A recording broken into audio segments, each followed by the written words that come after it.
Welcome back. We're going to talk about financing a net zero future now, how to support the transition to a low carbon economy. And to discuss that, we have with us Alison Rose, the Chief Executive of the NatWest Group. Alison, thanks for joining. Pleasure, nice to see you.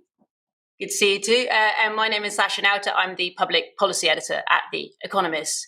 Now, Alison, before we get into the weeds of how you work with your customers on this stuff, maybe we can start with your own house. I'm sure for NatWest, as for many other businesses, it will have been a year of less travel, etc. What have you learned about your own sort of carbon footprint and the things you can do to mitigate? And do you expect any gains you may have made this year to last beyond the pandemic?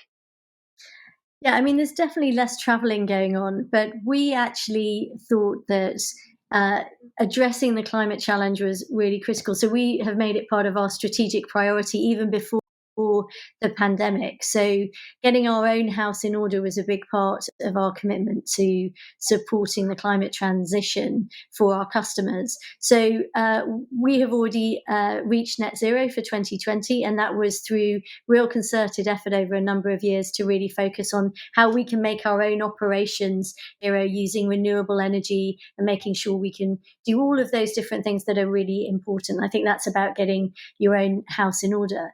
But I think businesses and companies have definitely seen, as a result of the pandemic, less travel. And of course, the use of technology has really been incredible in allowing people to connect in a different way. And perhaps the need to jump on a plane or travel as much as you need to has really diminished. And some of those changes, I think, will sustain as we go forward.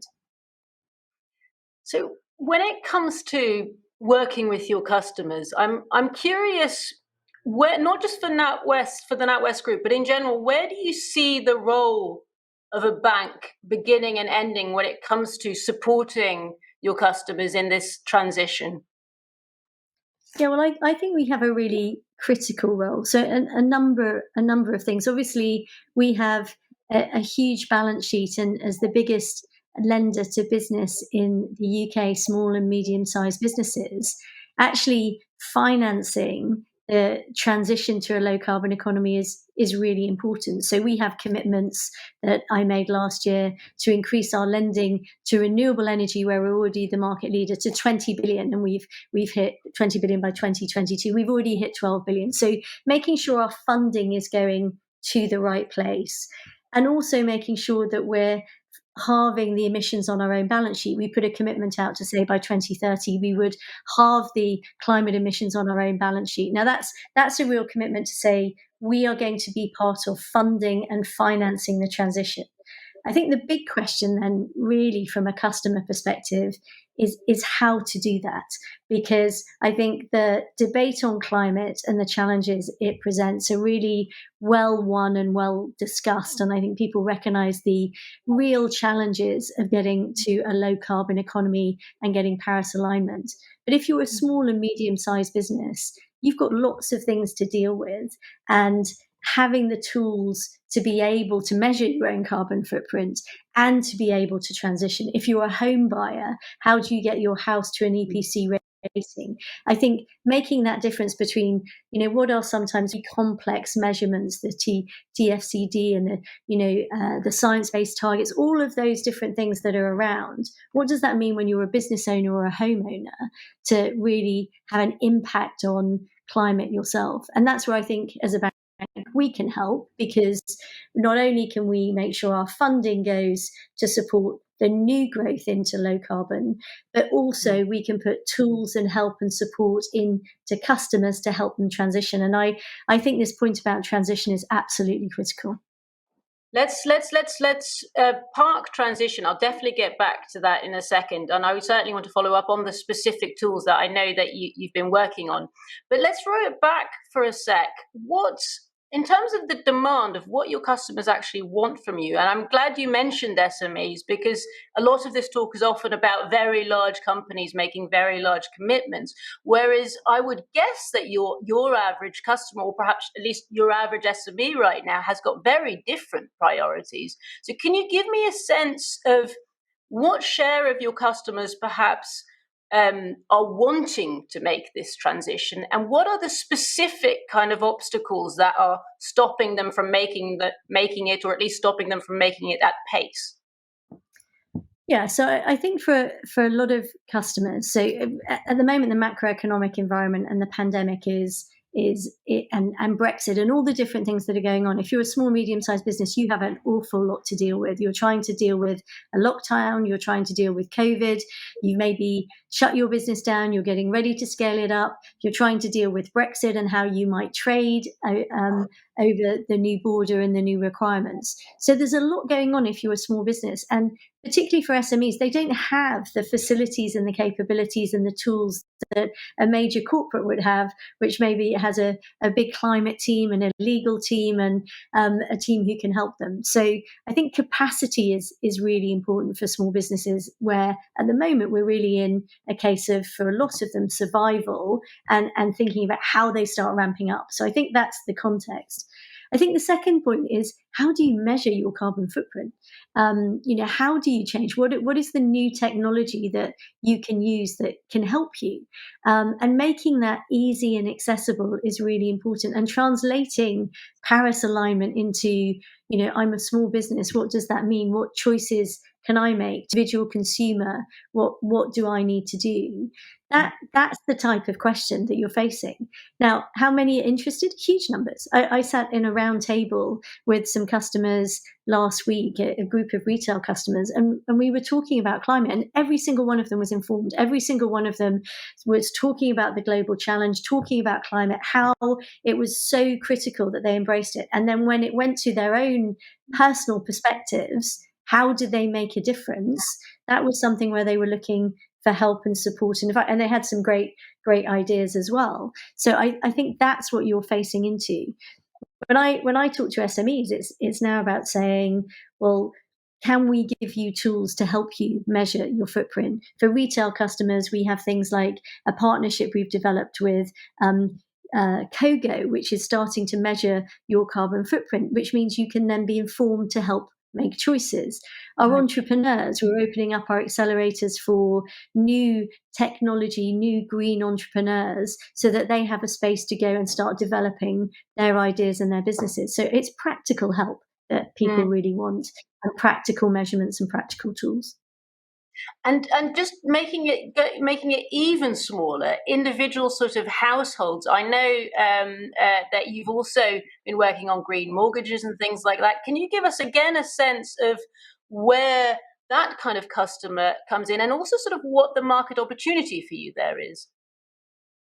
Yeah, so we launched green mortgages last October, and that is positive. We've had almost 1,300 mortgages already written in that space, and that gives financial incentive if you take out a mortgage that you then have a green mortgage. So that is where someone can make a really significant choice, and the demand for that is quite significant. We have a Go Green hub on our website, which our customers can look at and start looking at what they can do.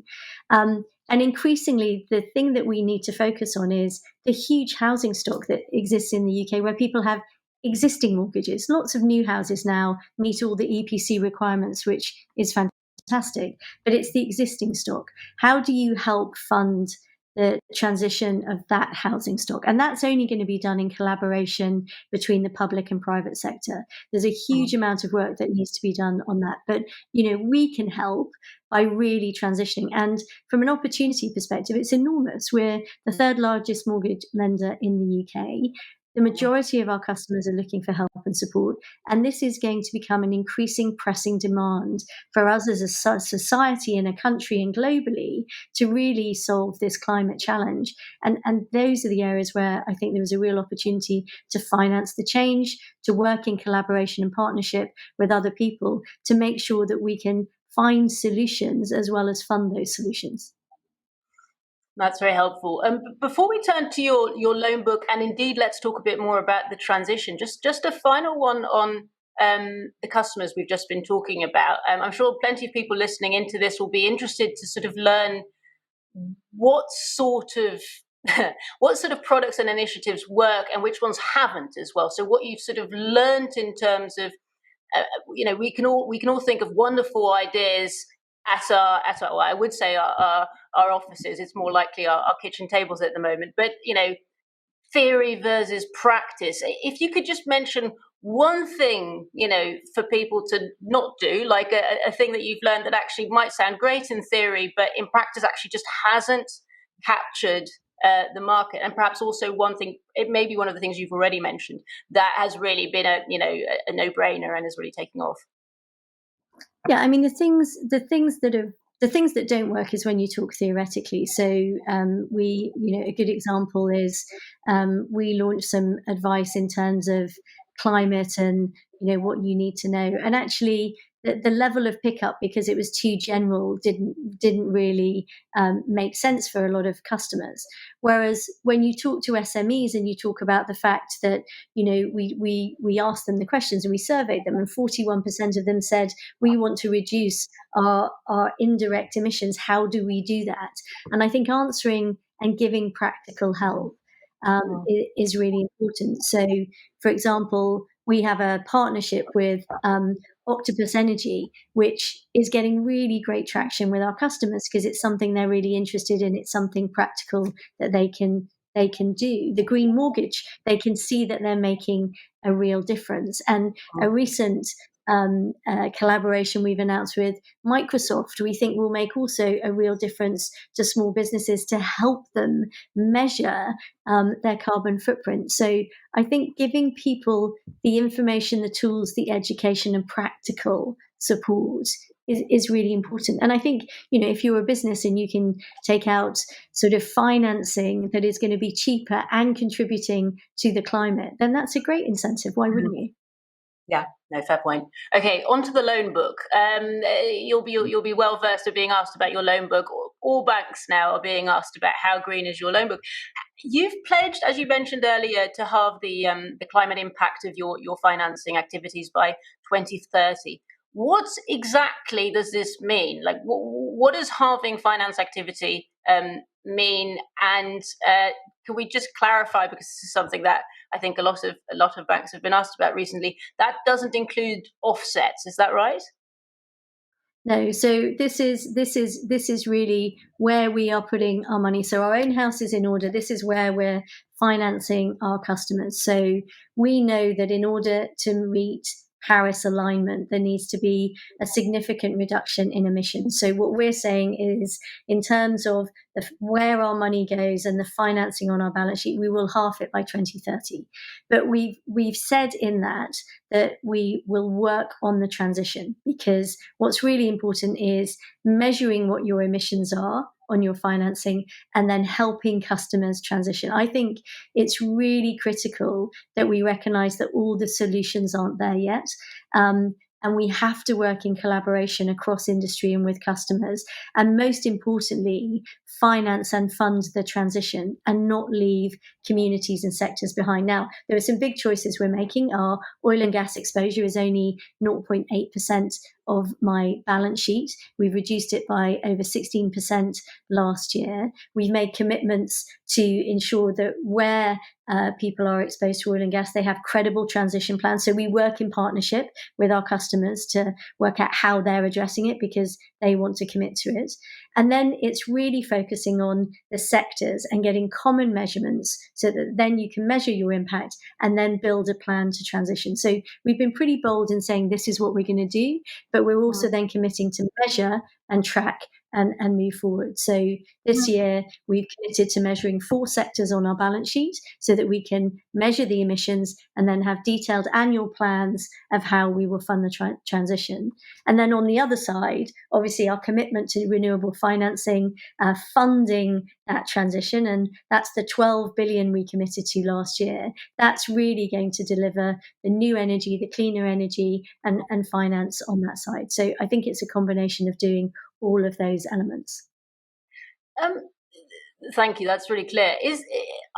You've rightly mentioned transition a few times. I wonder, you could have set even more ambitious targets. Like, how do you decide at what pace is helpful versus harmful in terms of actually sort of making sustainable change. I mean, I note that whilst the aim is to fully phase out from coal, if I'm correct, by 2030 and to stop lending to major oil and gas producers, the caveat there, correct me if I'm wrong, is if they have credible transition plans, right? Is that so? Talk to me about that caveat, and again, sort of what role you see yourself playing in supporting transition. Yeah, so we've been very clear that if you would just withdraw financing, you are not actually being part of the solution. So for us, it's a credible transition plan to meet the Paris alignment and the 2015 Paris Agreement that was put in place.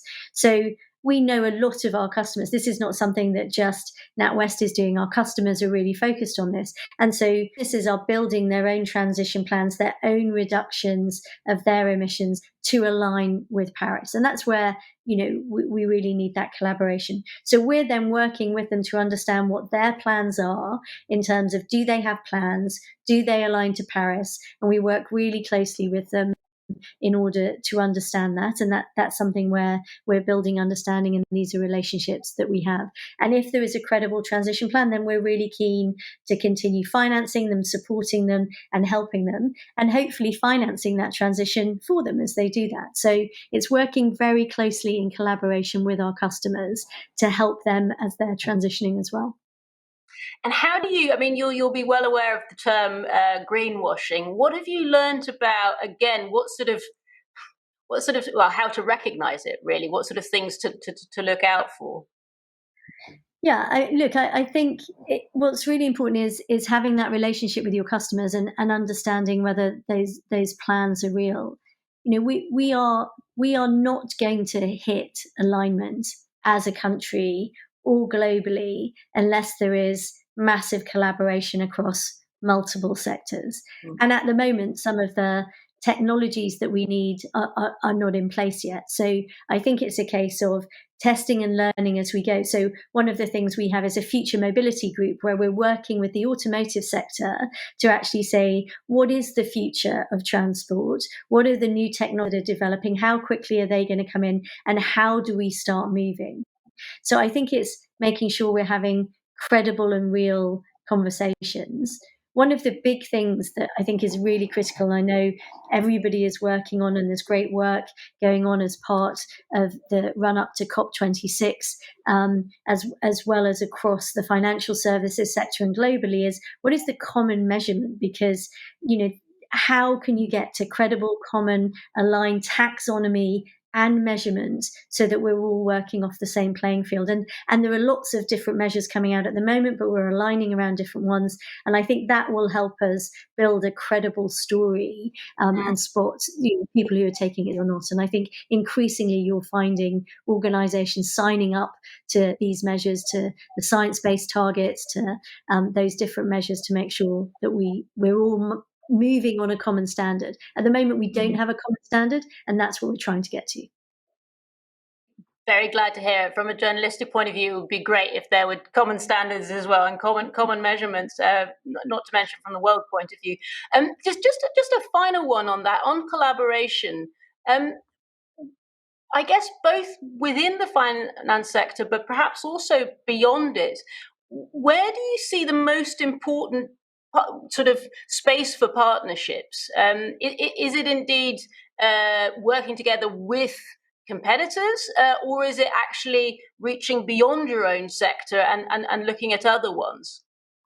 I think it's both. I think across the financial services sector, committing to common standards and moving together is really important. But I think it's going beyond the boundaries of your own organization. So for us, partnering and working with Octopus Energy to give solutions to our customers, the recent agreement we've made with Microsoft to collaborate with them so that we can support business customers to help them understand how to reduce their carbon credits. And that's using the great technology that Microsoft have, cloud and AI. I think working in collaboration across our own boundaries, so I can bring as many of those brilliant ideas and solutions, practical solutions to our customers is how we will do this. I don't view this as a competitive sport. This is something that we've all got to roll our sleeves up and think about what is the best way we do this, because it's hard and we don't have all the answers yet. But what we do know is it's absolutely vitally important that we confront this challenge and make steps. So my view is I will look beyond the boundaries of my organization, look to smart companies like Microsoft, Octopus Energies, and the other partners that we're working with to bring the best solutions, insight, and practical advice and help for our customers. That's very clear. A final one, we're kind of out of time, but I got to ask, if, we're talking about the transition here. So if beyond the NatWest group, if in, say, 5 years' time, 10 years' time, I wanted to just hold the entire banking sector to account, what, in your opinion, is the most useful, going back to common measures, what is the most useful metric to actually use there if you're trying to see how well they are progressing sort of halfway, if you will? Well, I hope in 5 years' time we'll have common measures. You will be able to look at the emissions that are being financed off the balance sheets of banks and be able to see what the businesses they're financing and the change in the sectors that they're moving and how much they're aligning. So I would look at the balance sheets. I think the financial sector ultimately is going to look at risk. The regulators are moving into how you mark the balance sheets, I would imagine, through stress testing and regulatory capital that will align around climate risk. So I think in 5 years' time you will be able to see the risk that sits on banks' balance sheets. But I think also a really important measure is how much financing is going in transition. How many customers are you really practically helping? So I think you can do big picture financial sector, but I think the role that we can play as banks, as the financial service sector, in financing and funding and providing education and tools is go ask the customers as well. Okay, we're going to have to leave it there. Thank you so much for your time, Alison, and for sharing your insights. That was really great. Please stay tuned. We're going to have a short networking break, but after that, there's going to be a presentation from Google's Sustainability Officer, Kate Brandt. Thanks again.